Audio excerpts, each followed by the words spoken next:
जैसा कि आपको पिछले वीडियो का स्मरण होगा कि हम आत्मा की अवस्थाओं के बारे में चर्चा कर रहे हैं। पिछले वीडियो में हमने पहली अवस्था जो जागृत अवस्था थी उसके बारे में चर्चा की थी। इसमें हम द्वितीय पाद यानी स्वप्न अवस्था, आत्मा की जो अहंकार की स्वप्न अवस्था है उसकी चर्चा करेंगे। चर्चा से पूर्व हम एक छोटी सी कहानी जो शिवानंद जी अपने किताब में ज्ञान योग में लिखा है उसकी चर्चा करेंगे। एक साधारण सा मनुष्य है, वह स्वप्न देखता है और स्वप्न में वह यह देखता है कि वह एक बहुत बड़ा राज्य का राजा हो गया है, राज्य कर रहा है, बहुत खुशहाल है और वह पड़ोसी राज्य पर आक्रमण करता है, अपने राज्य कार्य को बढ़ाने के लिए, और उसमें वो हार जाता है, डिफीट हो जाता है। हारने के बाद जो है वो भाग जाता है जंगल में और मरने के डर से वो जंगल में इधर से उधर छिपते हुए चलता है और फिर भीख मांगना शुरू करता है। फिर आधे घंटे तक यही सपना उसके मन में आया, देखता रहा। फिर उसको लगा कि वह 80 साल का हो गया है, बूढ़ा हो गया है, बिल्कुल जी लिया 80 साल का जिंदगी, और उसको एक सर्प काटता है और फिर वो मर जाता है। मरने के बाद उसकी अपनी स्थिति उसको आभास होता है और उसके बाद उसकी नींद खुलती है। तो आधा पौन घंटे के स्वप्न में वो पूरी जिंदगी जो 80 साल की जिंदगी है उसको जीता है। जवानी में राजा बनता है, फिर राज्य बढ़ाने के लिए लड़ाई करता है, फिर जो है वो डिफीट होता है, भिखारी बन जाता है, 80 साल तक उसी ज़िंदगी को जीता है। फिर ज़िंदगी के अंत होने के समय उसको सर्प काटता है और सर्प जब काटता है तो वो डरता है और फिर मर जाता है। तो द्वितीय पाद में यही कहा गया है कि आत्मा स्वप्नावस्था में उसी बात का अनुभव करता है जिस चीज़ का वो जागृत अवस्था में अनुभव और कार्य करता है, संस्कार जो बनता है उसका। जागृत अवस्था में बुद्धि बाह्य विषयों का ज्ञान प्राप्त कर अपने मन पर उस संस्कार को डालता है। वही स्वप्न में उसके वही सारी बातें जो जागृत अवस्था में वो सोचता है, जो करता है, जो संस्कार बनाता है। जागृत अवस्था में जो 19 मुखों वाला वैश्वानर का प्रवृत्ति है, जो सूक्ष्म शरीर की सक्रियता बढ़ा देती है और अनुभव करना शुरू करता है, इस अवस्था को उस अवधि तक, जब तक स्वप्न होता है तब तक मिथ्या नहीं करार दिया जा सकता, क्योंकि उस वक्त वह उसका अनुभव, उसकी ज्ञानेंद्रियां जो जागृत अवस्था में जो 14 हमारे मुख्य कर्मेंद्रियां और ज्ञानेंद्रियां हैं, वही 14 ज्ञानेंद्रियां और कर्मेंद्रियां वो स्वप्नावस्था में भी हावी रहता है और उससे जो है वो सारे कार्य कराते हैं और उसका अनुभव वो स्वप्न में ही करता है। वो ज्ञान इंद्रियां अपने विचार का अपने व्यवहार का आनंद स्वप्न अवस्था में लेने की कोशिश करता है। जब स्वप्न से समाप्त होता है तो उसकी अविद्या कामना भी अतीत हो जाता है। इसलिए इसको अंतःकरण का गतिविधि कहा गया है।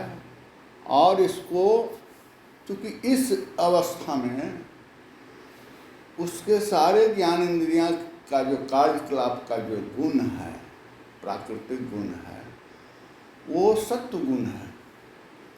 जागृत अवस्था में स्वप्न अवस्था बेहतर ढंग से सोचता है, बेहतर ढंग से अपने इंद्रियों का उपयोग करता है, क्योंकि वो सात्विक गुणों से प्रकाशित होते रहता है। और जो तर्क संग्रह करने की क्षमता स्वप्न अवस्था में होता है वो जागृत अवस्था से ज़्यादा होता है। इसलिए जागृत अवस्था की सभी 14 अंगों की जो स्थूल वासनाएं और कामनाएं हैं वो स्वप्नावस्था में ज़्यादा सक्रिय हो जाता है और वही उसके मन पर प्रभाव पड़ता है।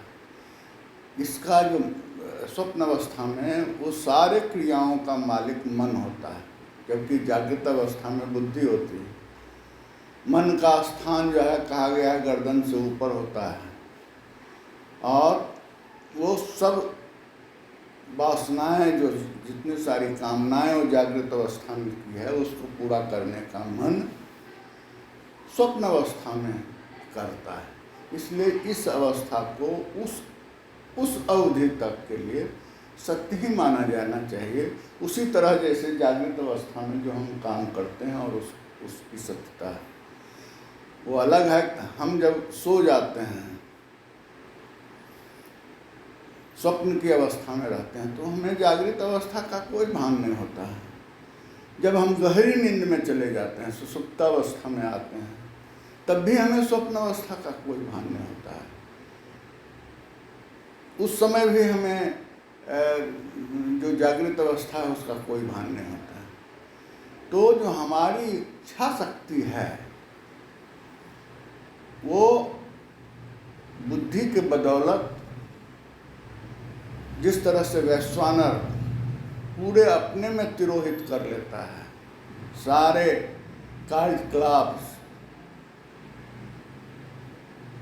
वो विराट रूप धारण करता है, उसी तरह से मनुष्य भी जब स्वप्न में रहता है तो जागृत अवस्था के सारे कार्यकलाप को अपने अंदर समाहित कर लेता है और कोशिश करता है कि वह इस अवस्था में अपने जो वासनाएं और कामनाएं हैं उसको हम पूरा कर सकें।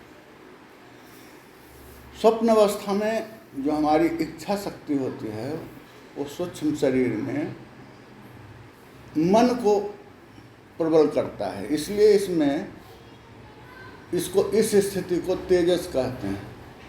और ये तेजस की जो स्थिति होती है इसमें सारे इच्छाएं, सारी भावनाएं जा कर के सिमट जाता है। इसलिए इस स्थिति को हिरण्यगर्भ की तुलना की गई, हिरण्यगर्भ कहा गया है, क्योंकि मन में जो सक्रिय अधूरी वासनाएं हैं वो पूरा करने की कोशिश करते हैं। इस अवस्था में को तेजस, प्रतिभासिका, स्वप्न अर्पिता इत्यादि नामों से भी पुकारा जाता है। कठोपनिषद में भी इसको कहा गया है कि ये मन जो है 5 इंद्रियों के साथ मन की प्रधानता के साथ कार्य करता है और यह मन जो है आत्मा को संतुष्ट करने के लिए स्वप्न जगत में सभी अपनी कामनाओं और विषयों का भोग करता है। इसलिए इसको अंतः प्रज्ञा भी कहा जाता है। प्रश्नोपनिषद में भी इस स्थिति को, स्वप्नावस्था की स्थिति को देव की अपनी महिमा का अनुभव करने वाला बताया गया है, और आत्मा की प्रज्ञा मन की वासना के अनुरूप रहती है। प्रकाश स्वरूप प्रज्ञा का अनुभव करने के कारण इसे तेजस भी कहा गया है। तो स्वप्न की अवस्था जो है उसको आत्मा की एक सात्विक अवस्था है, ये इसको बिल्कुल मिथ्या नहीं करार दिया जा सकता है। अब आत्मा की तीसरी अवस्था, तृतीय पाद, सुषुप्ति अवस्था कहा गया है। हम प्रत्येक दिन अपने या तो जागृत अवस्था में रहते हैं या सोते हैं, और सोने के ही क्रम में स्वप्न की अवस्था आती है। लेकिन जो गहरी नींद होती है, डीप स्लीप होता है, उसको सुषुप्ति अवस्था कहा जाता है। सुषुप्ति अवस्था में आत्मा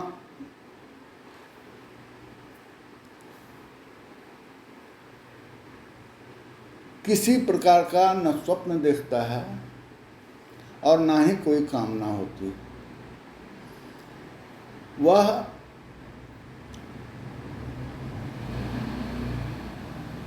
इस अवस्था में स्वप्नगत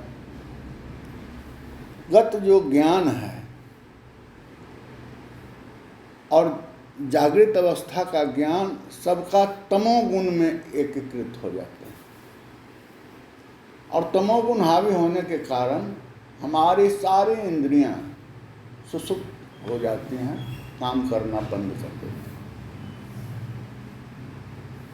जितने देर डीप स्लीप होता है, गहरी नींद में रहते हैं, उतने देर के लिए, उतने समय के लिए नींद से टूटने के बाद कुछ भी भान नहीं होता है। उस पीरियड में हमने क्या किया उसका कोई आभास नहीं होता है। लेकिन यदि डीप स्लीप होता है, गहरी नींद आती है, तो एक प्रकार का हमने आनंद महसूस किया ऐसा अनुभव होने लगता है। जितने देर गहरी नींद में सोया उस समय हमें कुछ भी प्रतीत नहीं होता, लेकिन जैसे ही हम नींद से जगते हैं, सुषुप्तावस्था से जब जागृत अवस्था में परिणत होते हैं, तो हमें उस अवस्था में जो शांति मिली, जो हमारे इंद्रियां सब शिथिल पड़ गए थे, उससे एक प्रकार का आनंद का अनुभव होता है। इसलिए इस अवस्था को आनंद भोक्ता भी कहा गया है, आनंद भक्त कहा गया है। और इसमें जो है भोक्ता और भोग की स्थिति बनी रहती है। ऐसा नहीं है कि सो गए तो फिर हमें इससे कोई मतलब नहीं। वो निश्चित रूप से हमें प्रभावित करते रहता है। लगता है कि हमने आनंद पूर्वक सोया ऐसा भान होता है, लेकिन मैं आनंद था, आनंद रूप था ऐसा भान नहीं होता।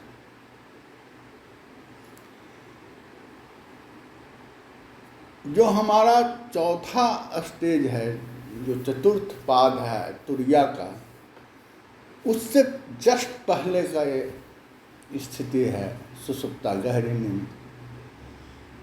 क्योंकि उसके बाद साइलेंस होता है, और साइलेंस ही हमारी तुरीयावस्था का मेन ये है। इसलिए इस अवस्था सुषुप्ति पाद जो है, यद्यपि ये तमोगुण से प्रभावित है, इसकी प्रधानता तमोगुण के कारण। यदि तमोगुण हावी नहीं हो तो शरीर को वो सोने नहीं दे, उसके चलते हम सोते हैं। फिर भी इसके बाद का जो स्टेज है वो तुरिया स्टेज है, और वो साइलेंस का है, और उसमें हम जो है हमारी आत्मा एक साक्षी रूप में इस तीनों अवस्थाओं का भान करता है, तीनों अवस्थाओं का साक्षी बनता है। इसी कारण इसे प्राज्ञ भी कहा गया है। इस गौण रूप प्राज्ञ का सब कारण तत्व जो है वो सिद्ध किया गया है मांडव्य उपनिषद में। प्राज्ञ ही समस्त भेद समूह का शासन करने वाला है। ये प्राज्ञ जो है यही उस अवस्था में शासन करता है, इसलिए इसे सर्वज्ञ भी बोलते हैं। यह कहीं भी हो, कोई भी जीव हो, उसको कुछ क्षण के लिए गहरी नींद अति आवश्यक है, क्योंकि जब तक गहरी नींद नहीं आएगी तब तक जो इनके इंद्रियां हैं वो भली भांति सक्रिय नहीं हो पाती हैं। तो इन तीनों रूप में जो हमारी स्थिति बनती है उसमें आत्मा का वैश्वानर जो स्थिति है वो जागृत अवस्था में है, जो हिरण्यगर्भ है वो स्वप्न अवस्था में है, और इस अवस्था में प्राज्ञ की स्थिति कहा गया है। और यह ईश्वर के संकल्प से अव्यक्त रूप से माया के सहारे कारण शरीर में प्रवेश करके प्रज्ञा की स्थिति को प्राप्त करना चाहता है। मांडव्य उपनिषद में आत्मा के तीनों रूपों का भोग भी बताया गया है। वैश्वानर का भोग स्थूल पदार्थ है, आत्मा के तेजस रूप का भोग स्वप्नगत प्रकाश रूप स्वच्छ पदार्थ है, और प्राज्ञ आनंद का भोग करने वाला सुषुप्तावस्था है। इन तीन प्रकार के भोगों के अनुसार आत्मा की तृप्ति तीन प्रकार की समझनी चाहिए। जागृत, स्वप्न, सुषुप्ति, इन तीनों स्थानों पर भोग और भोक्ता के बीच तीन रूप, इन तीनों रूपों को भली भांति जानने वाला पुरुष लोगों को भोगता हुआ भी इसमें लिप्त नहीं होता है, अपितु इन सब को वह साक्षी भाव से देखता हुआ सारे विषयों से दूर रहता है। आत्मा कहीं नहीं होता है, लेकिन जो आत्मा का आयातित प्रकाश है उस पर ये सारे कार्यकलाप रिफ्लेक्ट होते हैं, लेकिन ये रिफ्लेक्शन कुछ उन अवधि तक, जागृत अवस्था हो या स्वप्न अवस्था हो या